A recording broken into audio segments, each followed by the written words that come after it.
အားလုံးပဲမင်္ဂလာပါခင်ဗျာကျွန်တော်ဇာနေအောင် YouTube နဲ့ Facebook Channel လေးကနေပြန်လည်ကြိုဆိုလိုက်ပါတယ်ကျွန်တော်နာမည်ဇာနေအောင်ပါကျွန်တော်ဒီနေ့မျှဝေပေးခြင်းတဲ့အကြောင်းအရာလေးကတော့တင်မှုအိမ်ဝေးလို့ခေါ်တဲ့အလေးလေးရှင်မျိုးတွေကဒုတိယအိုဖြစ်တဲ့ over processing weight အကြောင်းလေးပဲဖြစ်ပါတယ် over processing weight ဆိုတာဘာလဲ over processing weight ဆိုတာ customer တွေမလိုအပ်တဲ့အလုပ်တွေကိုမလိုအပ်ဘဲနဲ့ကျွန်တော်တို့အပိုလုပ်နေတာတွေဒါမှမဟုတ်ရင်ကျွန်တော်တို့လုပ်ငန်းတွေအတွင်းမှာလိုတာတဲ့ပို့ပြီးတော့ process တွေများနေတာကို over processing weight လို့ခေါ်ပါတယ်လုပ်ငန်းခွင်တွေမှာ customer တွေဘယ်လိုဖြစ်စေမဲ့အရာတွေကိုသာလေကျွန်တော်တို့အာရုံစိုက်ပြီးတော့လုပ်ရမှာလည်းဖြစ်ပါတယ်ဒါပေမဲ့တချို့လုပ်ငန်းတွေမှာတော့ customer မလိုအပ်တဲ့ quality level တွေမလိုအပ်တဲ့ approval process တွေမလိုအပ်တဲ့ inspection စစ်ဆေးမှုတွေမလိုအပ်တဲ့ documentation process တွေကိုအပိုလုပ်နေတဲ့အတွက်ကြောင့်ကျွန်တော်တို့အချိန်တွေငွေတွေ resource တွေအလီလွင့်နေဖြစ်သွားပါတယ်ဆက်လက်ပြီးတော့ over processing ဝေဖြစ်ပေါ်ခြင်းအကြောင်းအချို့ကိုတင်ပြပေးမှာဖြစ်ပါတယ်ပထမဆုံးအနေနဲ့ customer requirement မရှင်းလင်းတာတွေဖြစ်ပါတယ် customer တွေမလိုအပ်တဲ့ quality level အဆင့်ထိကိုကုမ္ပဏီကလှုပ်ဆောင်ပေးနေတာတွေဟာ over processing weight ကိုဖြစ်ပေါ်စေပါတယ်နောက်တစ်ချက်အနေနဲ့ process design တွေအားနည်းတာတွေဖြစ်ပါတယ်လုပ်ငန်းခွင်တွေမှာ process flow တွေမကောင်းတဲ့အတွက်လုပ်ငန်းတစ်ခုကိုလှုပ်ဆောင်တော့မယ်ဆိုရင်နှစ်ကြိမ်သုံးကြိမ်မကလှုပ်ဆောင်ရတာတွေဟာ over processing waste တွေပဲဖြစ်ပေါ်စေပါတယ်နောက်တစ်ချက်အနေနဲ့ over inspection culture ပဲဖြစ်ပါတယ် quality control ကိုအလိုကျလုပ်နေတာတွေပဲဖြစ်ပါတယ် inspection ကို3ကြိမ်လောက်စစ်ရမယ့်နေရာမှာ5ကြိမ်လောက်စစ်ဆေးနေတာတွေ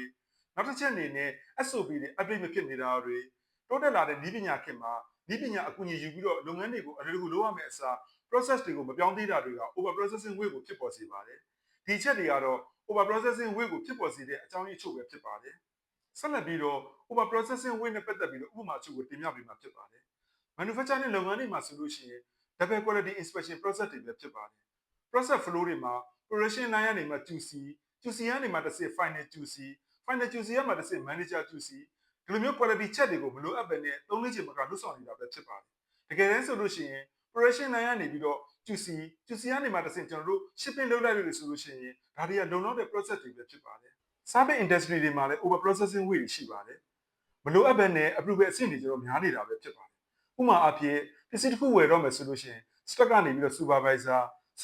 ကနေပြီးတော့ manager ကနေပြီးတော့ senior manager ကနေပြီးတော့ driver အထိကို approval အဆင့်ဆင့်တွေယူနေရတာပဲဖြစ်ပါတယ်တကယ်ဆိုလို့ရှိရင်တချို့ process တွေမှာ stock ကနေပြီးတော့ manager ရဲ့ approval အဆင့်ကိုရတာမျိုးကိုလုံလောက်နေပါပြီ distribution နဲ့ warehouse တွေမှာလည်း over processing weight ရှိပါတယ်ဥပမာအဖြစ်ကုန်ပစ္စည်းတွေကိုလက်ခံတဲ့အခါမှာ receipt လုပ်မယ်ပြီးလို့ရှိရင် manual record သွင်းမယ်ပြီးလို့ရှိရင် excel record သွင်းမယ်ပြီးလို့ရှိရင် system record သွင်းမယ်ဒီလိုမျိုးမလိုအပ်ဘဲနဲ့ information တွေကို3-4ချိန်မကလုပ်နေတာတွေဟာ over processing weight ကိုဖြစ်ပေါ်စေပါတယ်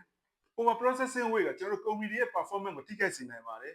ဘာဖြစ်လို့လဲဆိုရင်လုပ်ငန်းတွေအတွင်းမှာ processing weight တွေများနေတဲ့အတွက်ကြောင့် production cost တွေတိုးလာမယ်မလိုအပ်တဲ့ process တွေကြောင့် labor cost တွေ machine cost တွေတိုးလာမှာလည်းဖြစ်ပါတယ်ပြီးလို့ရှိရင် lead time တွေပိုကြာလာမယ် process များလေလေ delivery time တွေ production time တွေကြာလာမှာလည်းဖြစ်ပါတယ်နောက်ဆုံးအနေနဲ့ဝန်ထမ်းတွေရဲ့အလုပ်လုပ်နိုင်စွမ်းတွေညှော်နှဲလာမှာလည်းဖြစ်ပါတယ်ဝန်ထမ်းတွေနဲ့လုပ်ငန်းတွေအတွင်းမှာမလိုအပ်တဲ့ process တွေကိုအစစ်အစစ်လုပ်ဆောင်နေရတဲ့အတွက်အချိန်ကြာလာတဲ့အမျှသူတို့ရဲ့အလုပ်လုပ်နိုင်စွမ်းတွေညှော်နှဲလာမှာလည်းဖြစ်ပါတယ် over processing weight ကိုရှော့ချနိုင်မဲ့နည်းလမ်းချုပ်ကိုတင်ပြပေးမှာဖြစ်ပါတယ်ပထမဆုံးအနေနဲ့ကျွန်တော် value stream mapping ကိုအသုံးပြုရမှာလည်းဖြစ်ပါတယ် process တစ်ခုလုံးကို mapping လုပ်ပြီးတော့မှ customer တွေရဲ့တန်ဖိုးရှိစေတဲ့အရာတွေလားတန်ဖိုးမရှိစေတဲ့အရာတွေလားဒါတွေကိုကျွန်တော်ခွဲခြားသတ်မှတ်ပြီးတော့မှကျွန်တော်လုပ်ဆောင်မှာလည်းဖြစ်ပါတယ်